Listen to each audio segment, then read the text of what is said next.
మీకు తరచుగా అలసటగా ఉంటుందా? శరీరం అంతా నొప్పిగా అనిపిస్తుందా?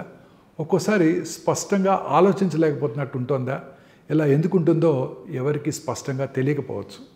కానీ దీని వెనుక ఒక కారణం హెరిడిటరీ హీమోక్రోమటోసిస్ అనే ఒక పరిస్థితి అయి ఉండవచ్చు.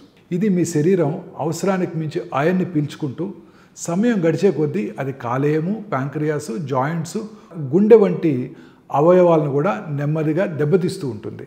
ఈ పరిస్థితి సాధారణంగా హెచ్ఎఫ్ఈ అనే జీన్లో మార్పుల వల్లనే వస్తుంది. ఫెరిటిన్ లేదా ఐరన్ లెవెల్స్ వంటి బ్లడ్ టెస్టులు కూడా మనని మిస్లీడ్ చేయవచ్చు. కానీ జన్యు పరీక్ష ద్వారా ఆర్గన్ డ్యామేజ్ కాకముందే దీన్ని త్వరగా మరియు ఖచ్చితంగా గుర్తించవచ్చు.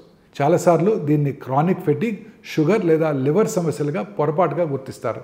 అయితే మంచి వార్త ఏంటంటే ప్రారంభ దశలో కనుక గుర్తించినట్టయితే ఫ్లెబాటమీ అనే ఒక సాధారణమైన బ్లడ్ థెరపీ ద్వారా ఈ సమస్యను మనం పూర్తిగా నియంత్రించవచ్చు. ఇది సురక్షితమైన, ప్రభావవంతమైన చికిత్స.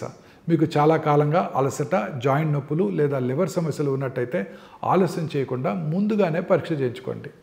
మరిన్ని వివరాల కోసం హైదరాబాద్లోని గచ్చిబౌలిలో ఉన్న లాంజివిటీ లౌంజ్ని సంప్రదించండి.